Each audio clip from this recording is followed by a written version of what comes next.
지난 시간에 이 경제는 다 했나요?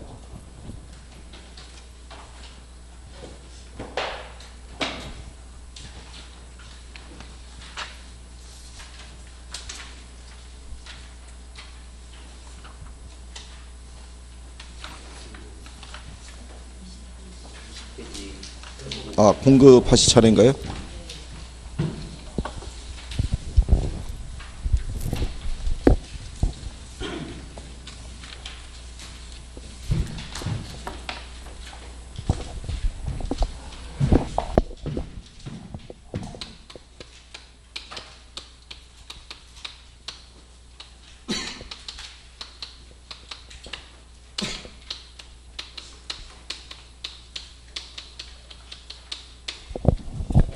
공급하고 이제 공급량이 있으면요. 공급은 그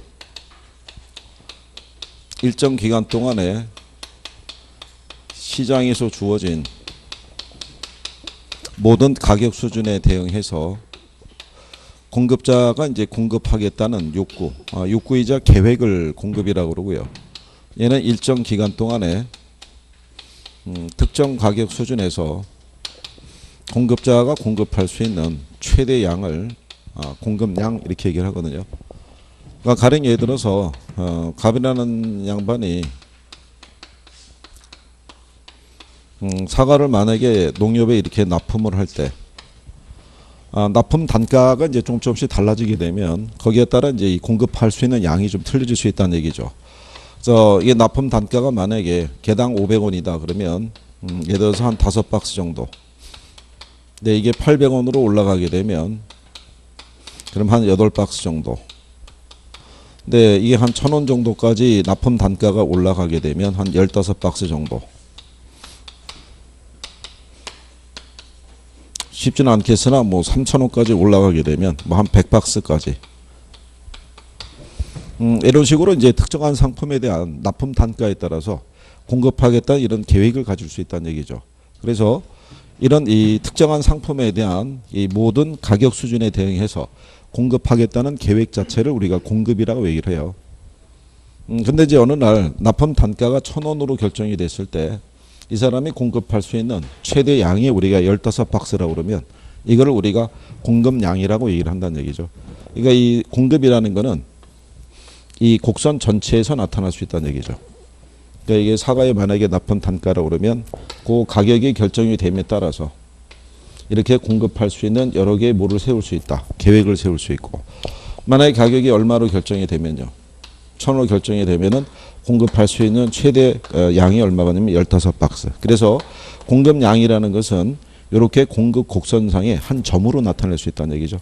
그래서 우리가 뒤에 가게 되면 공급량의 변화고 공급의 변화가 있을 때 그래서 공급량의 변화를 유발할 수 있는 것은 뭐밖에 없다는 얘기예요. 가격의 변화에 의해서 뭐가 변하냐면 공급량이 변한다고 생각하시면 되겠죠. 자, 그리고 이 공급의 성격을 보시게 되면 얘도 사전적 개념이라고 얘기를 한 거죠. 그러니까 실제로 공급이 이루어진 게 아니고요. 이 가격이면은 이렇게 공급하겠다는 뭐를 갖고 있다는 얘기죠. 계획을 갖고 있다 이런 얘기죠. 그래서 이거는 사전적 개념이고 그 다음에 얘도 별다른 언급이 없으면 다 유효 공급이라고 보시면 되죠. 그러니까 공급하겠다는 욕구만 있어서는 안 되고요. 얘를 실제로 공급할 수 있는 뭐가 능력이 있어야 된다고 얘기를 했고요. 그 다음에 이제 경제학에서는 수요량이나 공급량이나 다 유량 개념이라고 얘기했어요.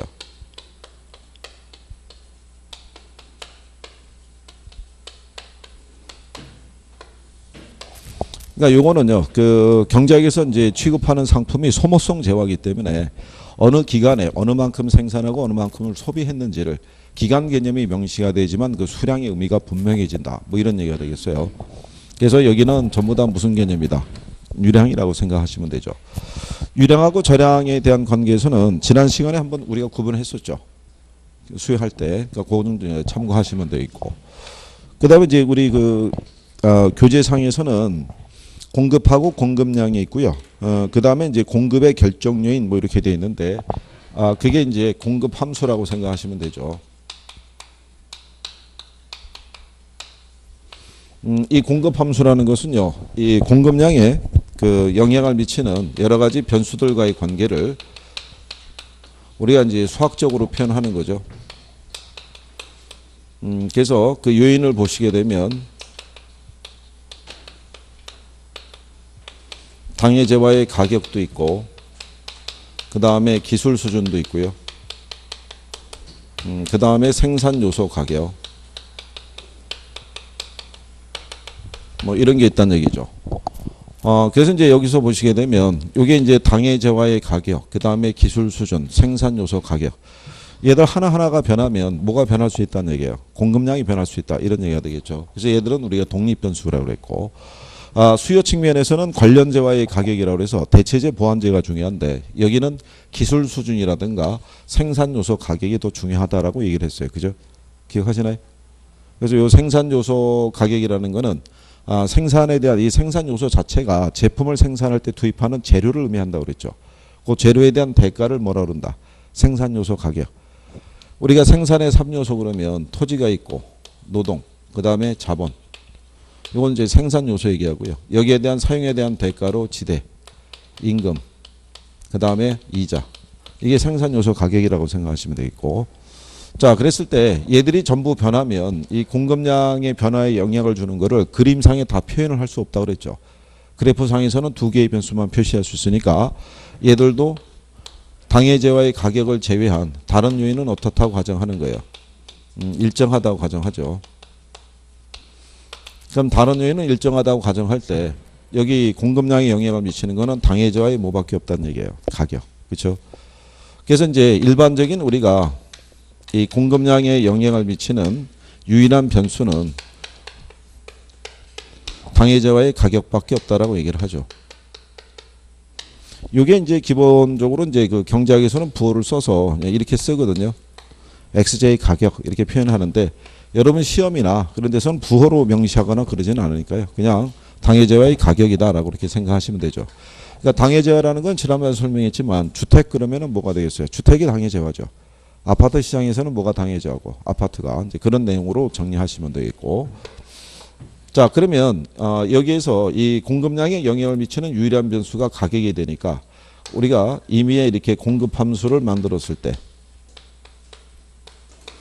자, 지난주에 수요 함수 그려놓고 할 때 설명했었죠. 우리가 이제 균형 가격과 균형 거래량을 계산하기 위해서는 먼저 뭐를 구해야 된다고 얘기했었어요.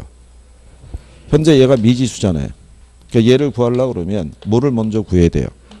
가격을 구해야 돼요. 가격이 구해서 가격을 여기다 대입을 하면은 뭐가 나올 수 있다? 여기는 공급량이 나올 수 있다라고 설명한 거죠. 기억하시나요? 자, 그런데 우리는 여기서 그냥 임의로 가격을 제시한 거죠. 이렇게 10이다 이런 식으로. 그러면 여기서 얘가 10으로 나왔으니까 100 플러스 2 곱하기 10의 논리죠. 그래서 얘가 얼마가 된다는 거예요? 120이 되더라 이런 얘기죠. 즉 가격에 의해서 뭐가 결정이 된다는 얘기예요. 공급량이 결정이 된다 이런 표현이죠. 그래서 여러분들이 그 지난주에도 해드렸지만 이런 식으로 뭐 주어져 있었을 때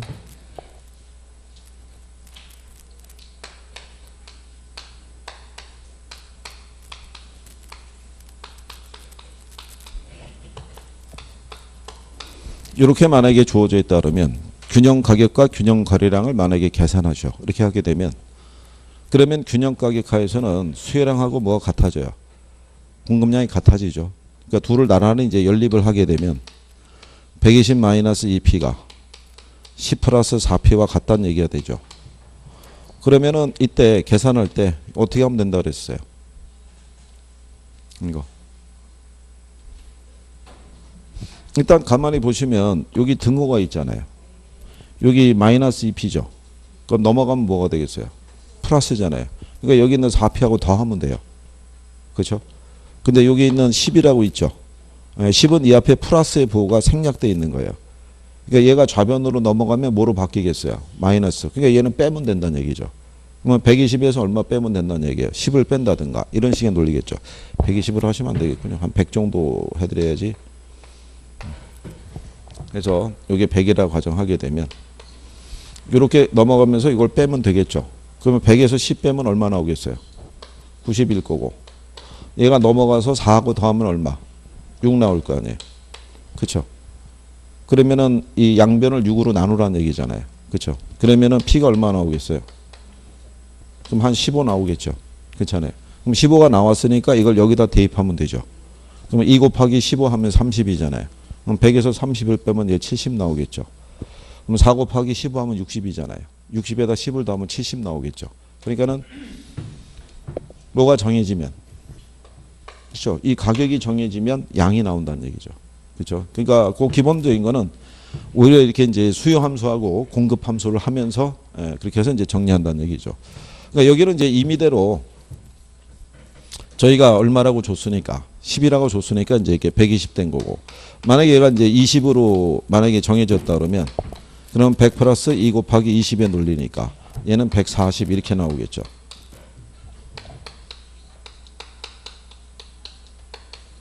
그렇죠? 그러면 여기서 우리는 하나의 법칙이 도출된다라고 얘기했었죠. 가격이 10에서 얼마로 올라가게 되면 20으로 가게 되면 양이 늘어나죠. 근데 반대로 20에서 10으로 가격이 하락하면 양이 줄죠. 그래서 다른 요인이 일정하다고 가정할 때 가격과 공급량은 서로 무슨 관계다? 비례 관계다.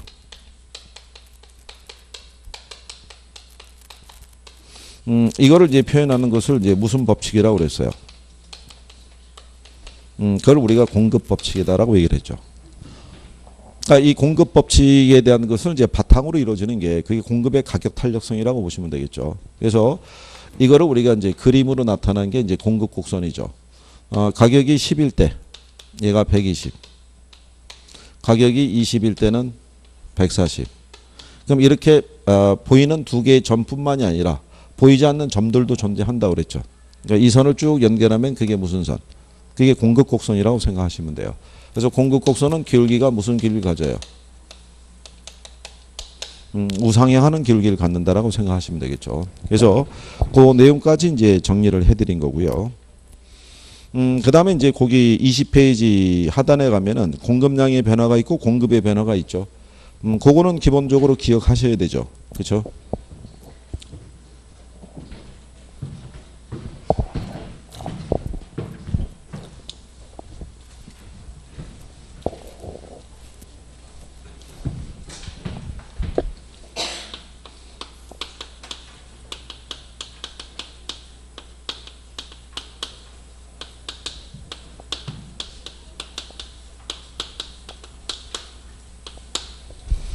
작년 여러분 시험에 여기서 출제한 거죠. 공급량의 변화하고 뭐하고요? 공급의 변화.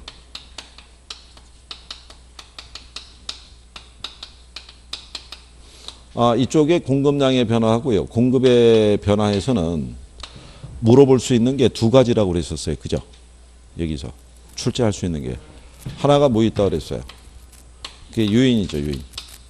공급량의 변화를 가져오는 요인, 공급의 변화를 가져오는 요인이 있죠. 그 두 가지를 얘기하죠. 두 가지. 작년에 그거 물어본 거죠. 공급량의 변화를 가져다 주는 요인은 뭐예요? 이게 당해제와의 가격이죠.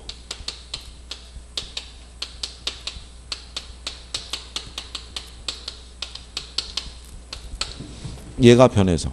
그렇죠. 작년 시험이 이렇게 나왔다 그랬잖아요. 주택의 공급 변화 요인하고 공급량 변화 요인이 있죠.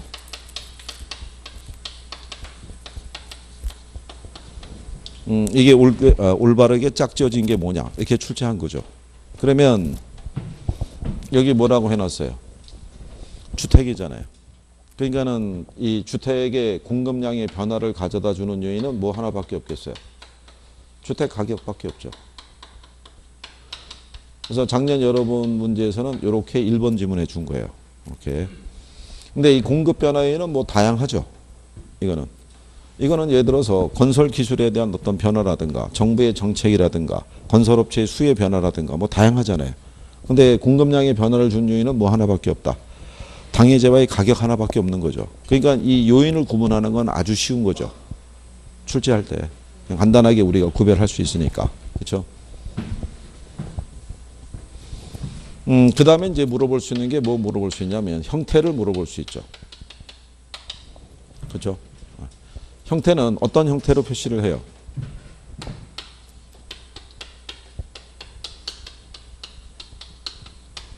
동일한 공급 곡선상에서의 점의 이동으로 우리가 표시할 수 있죠. 근데 이거를 그 25회 때 시험에는 이렇게 표현을 해줬는데요. 이게 자주 나오는 표현은 아니거든요. 그냥 일반적으로 그냥 공급 곡선에서의 이동으로 표시할 수 있다는 얘기죠. 이렇게. 그러니까 예를 들어서 이렇다는 얘기죠.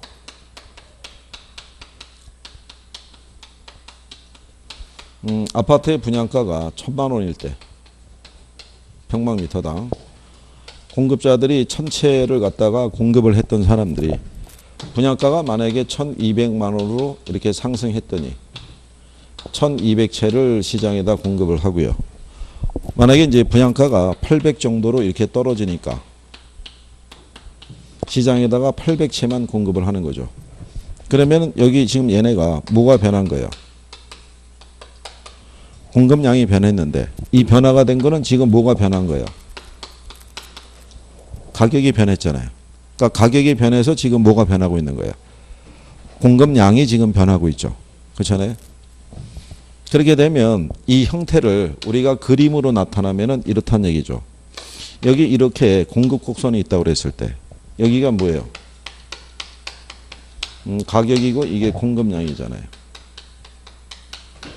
그러면 지금 현재 가격이 얼마일 때?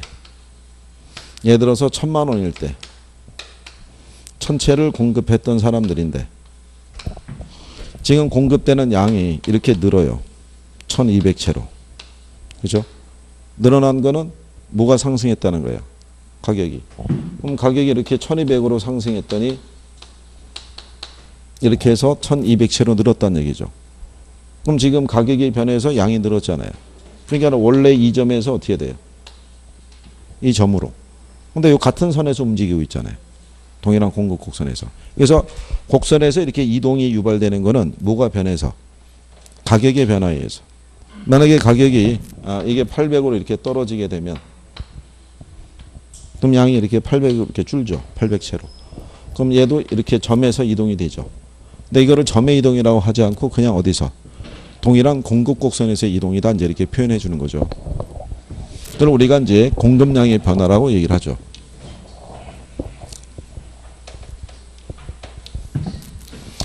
이거는 기본적으로 구별할 수 있으셔야 돼요. 그죠? 이게 구별이 안 되면 나중에 문제가 간단하게 나오더라도 틀리면은 이거는 손해예요. 이쪽은. 이따가 한번 뭐 확인 한번 해보면 되겠죠.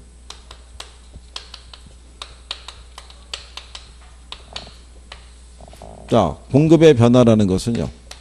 이 변화를 유도하는 요인은 당해자와의 가격 이외 요인이죠.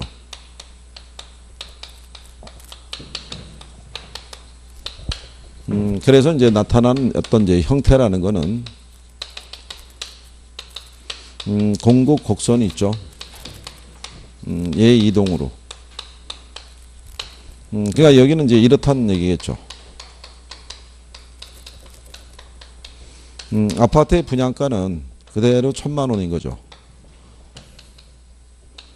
1,000채를 공급했던 공급자들이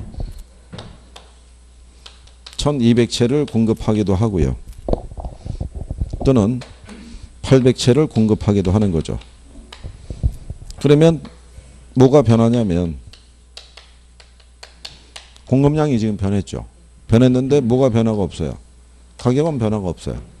가격은 변화가 없는데 지금 양이 변했잖아요. 그죠? 그러면 그 요인은 가격이 아닌 다른 애들이라고 우리가 볼 수가 있겠죠. 그럼 뭐가 움직였겠어요?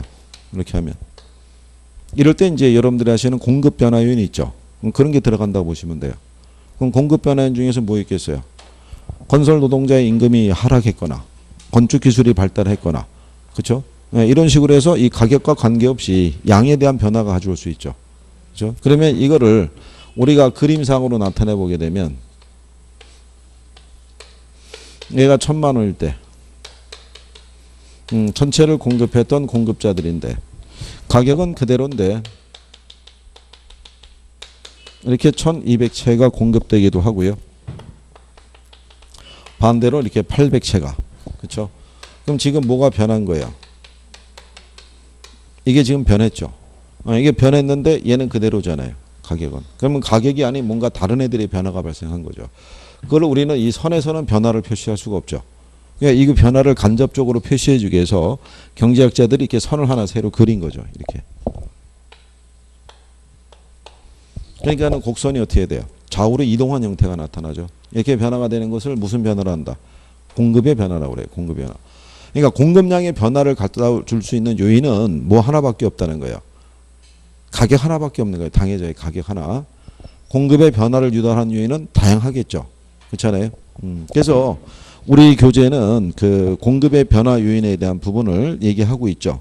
거기 가시면은 뭐 생산 기술에 대한 수준이 향상을 한다든가 생산 요소 가격, 그래서 이자율, 인건비, 지대 등에 대한 부분이 있죠. 요런 변화. 그렇죠? 거기에서 이제 공급 곡선에 대한 이동으로 우리가 이렇게 표현할 수 있다는 얘기죠. 구별할 수 있겠나요? 하시면 우리가 저기 지난주에 이거 문제를 한번 들여갖고 풀어보셨잖아요. 기억하시나요? 지난번에 왜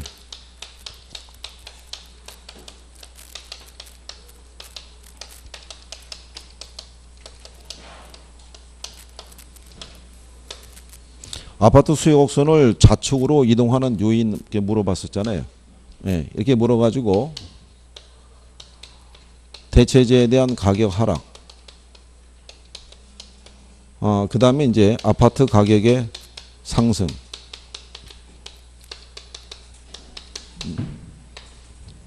그 다음에 아파트 건설용, 택지 가격의 상승, 뭐 이런 거 물어봤잖아요. 그래서 아파트 수요 곡선을 좌측으로 이동시키는 요인이 뭐가 되느냐 이렇게 물어봤었죠. 기억하시나요? 이걸 좌측으로 이동시킨다는 얘기는 수요 감소한다는 얘기죠. 네, 그럼 얘는 해당이 돼야 안 돼요? 얘는 해당이 돼야 안 돼요? 이거는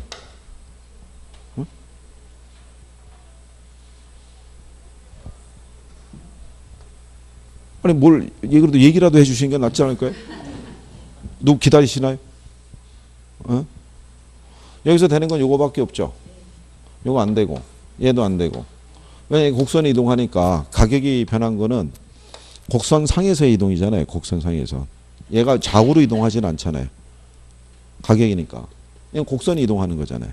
지금 이 논리랑 똑같잖아요. 여기도 지금 공급에는 가격 이외의 요인이니까. 이거는 수요 측의 요인이 아니라 이거는 공급 측의 요인이 될 거고. 가장 대표적으로 주는 게 이런 표현이라고 그때 해봤던 거죠. 지난주에. 저쪽에다가 이거 칠판에다 적어놓고. 어? 그래도 보면 신선하시죠? 이게 그 용어에 대한 부분이라서 그렇죠. 시간이 지나면 용어가 좀 익숙해지시면 괜찮죠. 용어가 익숙해지시면 괜찮은데 용어가 익숙할 때까지 뭐가 걸리냐면 시간이 좀 걸린다는 거죠. 여러분들이 오늘 여기서 이거 배우셔가지고 일주일 내내 이 용어를 달고 사시는 게 아니잖아요. 그냥 일상생활에서는 그냥 일상적인 용어를 쓰시다가 갑자기 하루 들어와서 이제 이 용어를 딱 들으면은 이게 다 쉽게 입에 안 붙죠. 이게 이제 자꾸 이제 반복해서 들어야지만 이제 효과가 있다는 얘기죠. 그렇죠? 자, 그래서 이렇게 해서 우리가 이제 이 변화를 유발하는 요인이 있죠. 그러니까 그거를 이제 생각을 해보셔야 되죠. 그러면 이렇게 공급의 변화를 가져다주는 요인이 있죠. 이렇게, 그죠? 요인에 뭐가 있다고 그랬어요? 공급 변화 요인에. 그러니까 얘가 변할 수 있다고 그랬죠. 그렇죠? 그 다음에 뭐가 변할 수 있고? 생산 요소 가격의 변화. 그 다음에 이제 가격 변화에 대한 예상.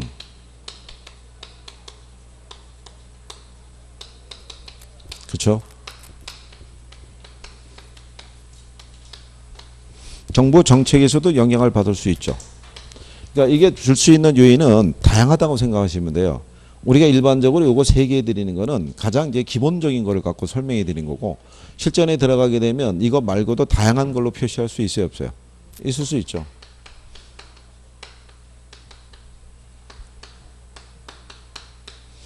건설업체의 수도 포함이 돼요. 건설업체의 수가 늘어나면 공급이 늘어나요. 기본적으로 이 수가 줄면은 그만큼 공급이 줄어든다고 생각하시면 되겠고, 정부 정책상에서 보게 되면 대부분의 부동산 공급이 용도 변경을 통한 공급에 증대죠. 그러니까 용도 변경을 제한하는 법규가 강화가 되면은 그만큼 공급이 어떻게 돼요? 줄을 수 있다라고 이렇게 보시면 되겠죠. 그러니까 변수는 되게 다양하다고 보시면 돼요. 이거는 그러니까 이런 것들은 나중에 이제 문제로 해가지고 우리가 이제 그 선택을 하는 걸 뭐 그게 연습을 하시면 될 거예요. 건축 기술이 발달하게 되면 공급이 늘어나겠죠. 그 다음에 이제 생산 요소 가격의 변화라고 그랬을 때요. 기본적으로 뭐 주택 건설용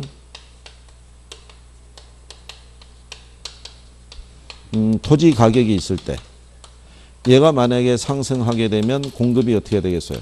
줄어들 것이고, 하락하면 공급이 늘어나겠죠. 그 다음에 건설 노동자의 임금 뭐 이런 거 얘기했었죠. 이 변화에 따라 이제 늘어날 수도 있고 줄어들 수도 있고요. 그렇죠?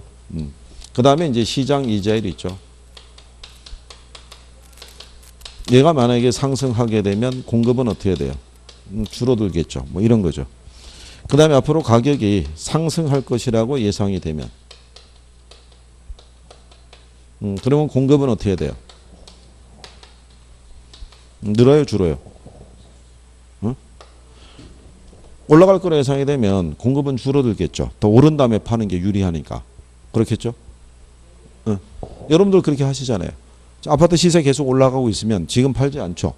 조금 더 오른 다음에 파는 게 유리하잖아요. 나한테. 그러니까 그런 식으로 이제 그 요인에 대해서 정리를 하시면 된다는 얘기죠. 자, 그래서 이제 그런 내용 정도고요. 그 다음에 이제 그 뒤로 넘어가시게 되면 부동산 수요 및 공급의 특징 이렇게 나와 있는데, 뭐 수의 특징에서는 뭐 특별한 논리는 별로 없고요. 다만 이제 부동산 수의 특징에 보시면 동그라미 6번에 비소멸성 수요로서 수요자는 언제든지 공급자로 전환이 가능하다고 그랬었죠.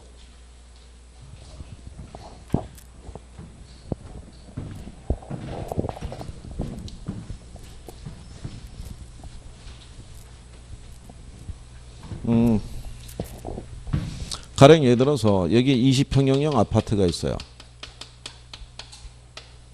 이거를 갑이 구매를 했어요. 갑이 이거를 샀다가 나중에 이 사람이 30평형 아파트로 이사해요.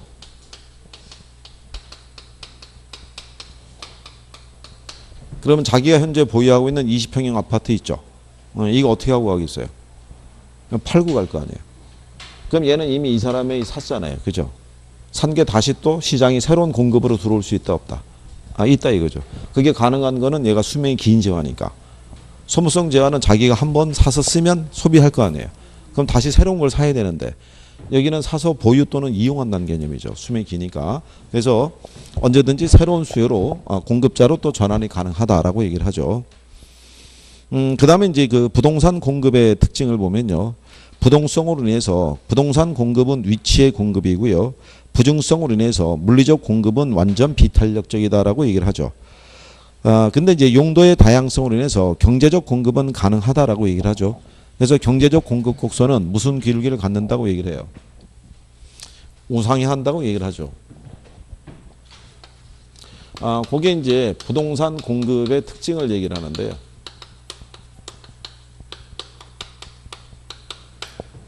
먼저 이 토지의 경우를 보면은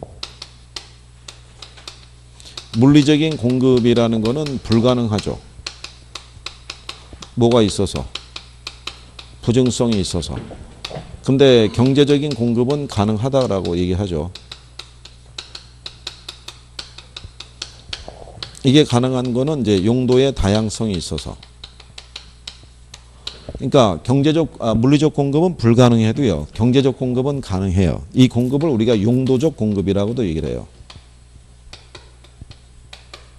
이게 그러면 이제 우리에게 주어진 토지라는 자원이 만약에 100이 있다라고 가정하게 되면요. 이 안에서 우리는 택지로 열을 쓰고 있고요. 그 다음에 농지로 20을 쓰고 있고, 그 다음에 임지로 70을 쓰고 있다라고 이렇게 가정하는 거죠. 가정했을 때 만약에 택지에 대한 수요가 증가했어요. 근데 택지에 대한 양을 물리적으로는 이렇게 늘려줄 수가 없어요. 그렇잖아요. 늘릴 수 있는 방법이 뭐겠어요? 여기 임지로 쓰던 것 중에서 얘를 1로 옮겨오는 거죠. 플러스 2로. 여기서 농지에서 하나 빼서 1로 전환시켜 주는 거죠. 이렇게. 그러면 결국은 이 양은 불변이잖아요. 그러니까 이 안에서 돌아가는 거죠. 그러니까 물리적인 공급 곡선은 이렇게 해서 수직선이 되겠죠. 불변이니까. 근데 경제적 공급 곡선은 이렇게 기울기가 우상향하겠죠. 그렇잖아요. 그럼 얘도 용도 변경을 통해서 공급이 늘어나는 효과를 주는 거지 이 양이 늘어난 건 아니란 얘기죠. 무슨 말인지 아시겠나요? 그래서 기울기가 이렇게 우상향하는 걸로. 네, 그래서 그리고 이제 이 부동산 공급의 이제 특징 중에 하나가 뭐냐면 이게 특성 때문에 즉 부동성으로 인해서요. 얘가 이제 위치의 공급이라고도 얘기를 해요. 그리고 이제 부증성으로 인해서 비탄력적인 공급이 된다라고 얘기를 해요. 그리고 이제 개별성으로 인해서 이게 독점적인 공급이 된다라고 얘기를 해요. 이게 이제 개별성으로 해서 독점적인 공급이 된다는 것은요. 모든 토지는 뭐가 다 틀리겠어요? 위치가 틀리죠. 위치가 틀릴 때 여기 있는 A라는 토지를 갑이라는 사람이 소유하고 있으면 이건 독점적 위치를 소유하고 있는 거죠. 무슨 말인지 아시겠죠? 이 사람이 이 토지를 시장에 판다는 얘기는 독점적인 공급이 되는 거죠. 근데 많은 사람들이 주변의 이 토지에 비해서 이 토지를 선호해요. 그러면 이 토지에서 형성되는 지대나 이런 것들은 다른 토지에 비해서는 좀 차별화가 있겠죠. 그렇게 해서 발생하는 걸 독점지대라고 생각하시면 돼요. 무슨 말인지 아시겠나요? 그래서 독점적인 공급이다. 이렇게도 얘기를 하죠. 그래서 부동산 시장이 독점 시장의 성격도 있다라고 얘기해줘요. 그 자체가. 그래서 그렇게 정리하시면 되겠고요. 그래서 이제 부동산 공급의 특징에서 보시게 되면 그렇게 돼 있고 또 공급자에는 신규 생산자뿐만이 아니라 기존의 주택이나 건물의 소유자도 포함이 된다는 얘기죠. 우리가 이제 지난번에 그렇게 설명해 드린 거죠. 여기가 둔산동이죠. 둔산동에 주택이 만약에 3,000채가 있다 이렇게 있다고 그래서 이 3,000채가 공급이 아니고요. 이 중에 팔려고 내놓은 매물이 공급이라는 거죠. 부동산학에서는. 그러니까 팔려고 내놓을 수 있는 사람들은 새롭게 지어서 분양하는 사람만 있는 건 아니죠. 기존의 주택이나 건물의 소유자도 언제든지 이 사람도 공급자가 될 수 있어요, 없어요? 그런 얘기죠. 그래서 이 부동산 공급자에는 신규 생산자뿐만 아니라 기존 주택이나 건물의 소유주도 다 공급자가 될 수 있다라고 얘기해 주는 거죠. 그래서 그렇게 정리하시면 되겠고, 그 다음에 이제 그 균형의 결정 및 균형의 이동이라고 이렇게 돼 있죠. 예, 거기는 이제 기억을 잘 하셔야겠죠.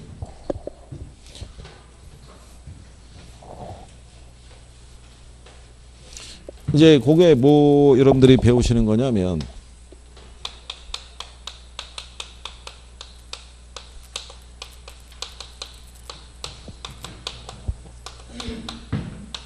수요와 공급의 균형인데요. 여기서는 나오는 게 두 가지가 나올 수 있어요. 이론이 나올 수가 있고요. 계산이 나올 수 있죠.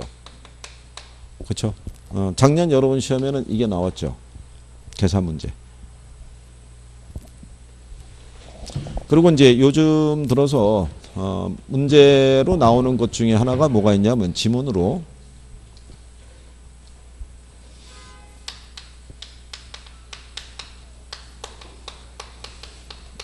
정부의 시장 개입으로 인해서요.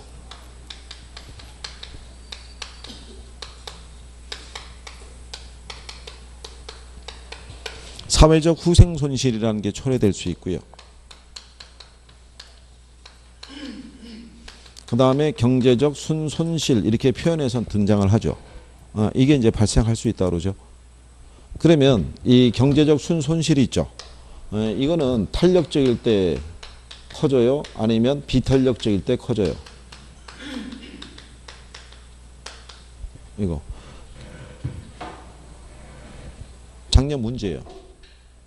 경제적 순손실은 이 공급이 탄력적일 때 커진다, 비탄력적일 때 커진다. 작년에 이렇게 줘서 틀린 질문으로 준 거예요. 그럼 뭐란 얘기예요? 탄력적일 때. 비탄력적이면 양이 움직이질 않잖아요. 공급이 많이 안 줄어드니까 경제적 순손실에 대한 크기가 차이가 없어요. 그러니까 예를 들어서 이런 거죠.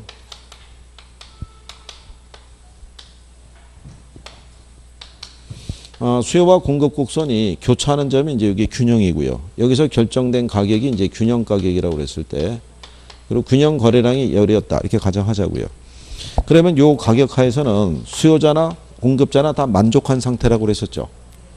이 사람은 공급하기 위해서 한 800원만 받아도 충분한데 시장 가격이 1,000원에 결정이 되면 공급자는 이 면적만큼의 이윤을 얻고 있다고 얘기를 했었죠. 이걸 우리가 생산자 잉여, 지대로 가면은 경제지대 뭐 이렇게 했었던 거죠. 근데 소비자는 이 상품을 구입하기 위해서 최대 1,200원까지도 지불할 의사가 있었는데 이게 가격이 1,000원에 결정이 되면 소비자는 이 면적만큼의 이윤을 얻고 있다고 봤었죠. 그걸 우리가 소비자 잉여, 두 개를 합한 거를 사회적 총잉여라고 그래요. 그죠? 그러니까 여기서 나온 게 이게 이제 소비자 잉여, 여기서 나오는 게 이제 생산자 잉여. 요거를 합한 걸 우리가 사회적 총잉여라고 그래요. 이것까지는 표현은 시험에 나온 거예요. 조세 정책에서. 자, 이 상태가 돼 있을 때 정부가 만약에 공급자에게 세금을 부과해요. 100원. 그러면 이 사람은 요 세금의 일부를 누구에게? 수요자에게 전가시키기 위해서 이 양을 조절할 거 아니에요. 그러면 공급 곡선이 이렇게 상방 이동하죠. 거래량이 어떻게 돼요? 줄어들잖아요. 그죠? 그렇게 되면은 자, 시장 가격은 어떻게 돼요? 올라가죠. 그러면 소비자는 종전보다 지불해야 되는 가격이 비싸진 거죠. 그러면 이 면적만큼의 뭐가 줄겠어요? 소비자 잉여가 줄 거 아니에요. 그 다음에 공급자는 원래 1,000원 받고 팔아서 수입을 냈던 사람인데 가격이 1,050원으로 올랐죠. 근데 100원 세금 내야 되잖아요. 그러니까 공급자의 수입은 이전보다 어떻게 돼요? 줄어들죠. 950원. 그러면 공급자도 요 면적만큼의 뭐가? 생산자 잉여가 감소할 거 아니에요. 그렇죠? 그로 인해서 요 삼각형의 면적 있죠. 이 면적만큼에 대한 이런 후생 손실이 초래가 되는 거예요. 근데 이게 초래가 될 때 얘가 탄력적일 때는 이 양이 줄어들 거 아니에요. 비탄력적이면 양이 거의 많이 줄어들어요, 안 줄어들어요? 안 줄어들 거 아니에요. 그러니까 비탄력적일 때가 아니라 어떨 때 커진다는 거예요. 탄력적일 때 커진다 이런 얘기야. 탄력적일 때. 그러니까 그런 내용이죠. 그래서 이 면적만큼에 대한 이런 사회적 후생 손실 또는 경제적 순손실을 초래한다고. 이게 요즘 들어서 가끔 지문으로 나와요. 용어로. 이것도 마찬가지고. 그래서 이거는 작년에 출제한 거예요. 근데 작년에만 나온 게 아니고요. 25회 때인가 조세 쪽에서 이게 한번 문제 나온 거예요. 이게 정부가 거래세를 부과하더라도 경제적 순손실은 발생하지 않는다. 뭐 이런 취지로 해서 틀리게 준 적이 있어요. 그래서 이제 그런 정도는 기억을 하시는 게 필요하죠. 그러면 정부의 시장 개입을 통해서요. 사회적 후생 손실, 특히 경제적 순손실을 처리하는 것은 정부가 뭐를 부과했을 때, 조세를 부과했을 때 발생을 해요. 근데 사회적 후생 손실을 초래하는 게 조세가 부과돼서도 발생할 수 있고요. 또 어떤 경우도 발생할 수 있냐면 정부가 분양가 상한제를 적용할 때 있죠. 네, 그럴 때도 이 사회적 후생 손실이 초래될 수가 있어요. 그래서 이제 그런 내용들은 지금 들으시고 나중에 정책에 가서 또 들으시면 되겠죠. 저때 가서 다시 또 복습을 해드릴 테니까. 그래서 그렇게 정리하시면 될 거예요. 그 다음에 이제 이 균형에 대한 부분에서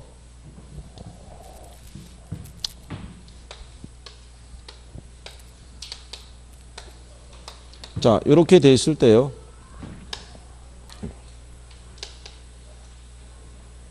자, 만약에 이제 시장 가격이 1,000원일 때 균형 거래량이 10개였다.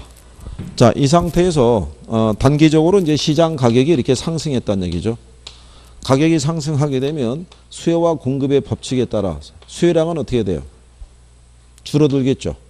근데 공급량은 어떻게 되겠어요? 늘어날 거 아니에요.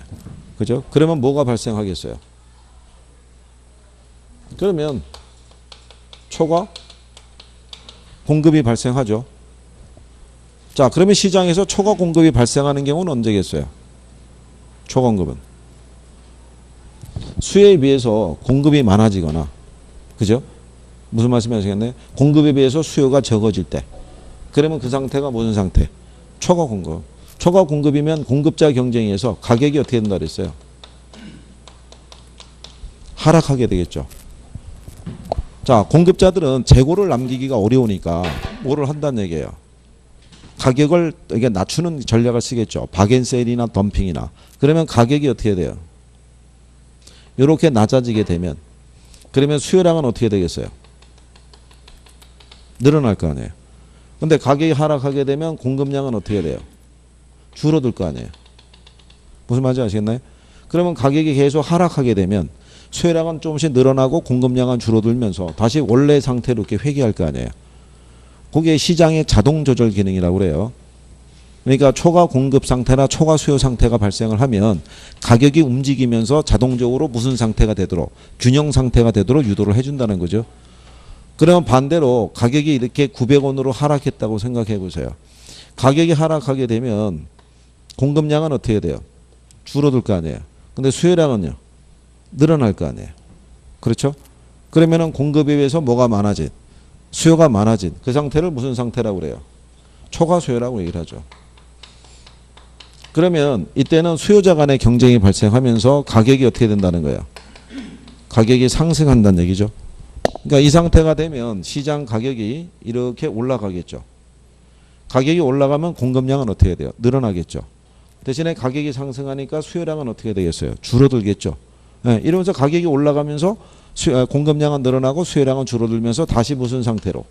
네, 균형 상태로 이렇게 회귀한다는 거죠. 네, 그거를 시장의 자동 조절 기능이라고 얘기를 해요.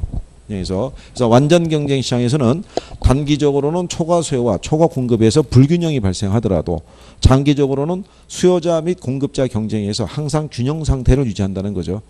그래서 언제나 자원 배분이 효율적인 상태라고 얘기를 해요.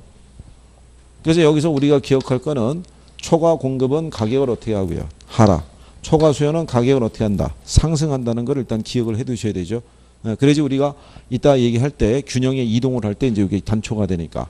그리고 이제 그 계산하는 건 하실 수 있죠. 수요 함수하고 공급 함수 대입해서 균형 가격과 균형 거래량 계산하는 건 하실 수 있죠.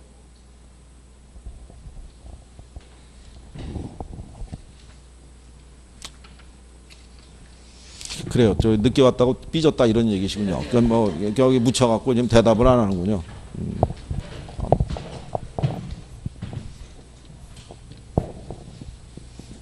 자, 쉬는 동안에 여러분 시험에서 나온 거죠.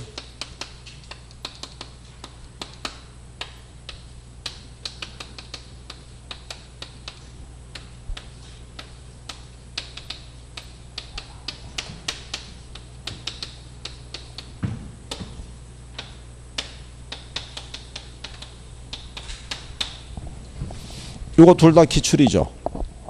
그렇죠? 네. 한번 쉬는 시간에 갔다 오면서 암산으로 한번 풀어보시면 이게 작년 문제죠. 이 같은 사람이 낸 거예요. 이것도 기출이고 이것도 기출이에요. 그럼 딱 보시면 뭐가 똑같아요? 이게 똑같잖아요. 이게 요거만 바꿔준 거예요. 그 양반이 1200을 뭐로? 1500으로. 그죠? 암산으로 해볼 수 있어야 돼요. 네? 잠깐 쉬었다가 이어서 하시죠.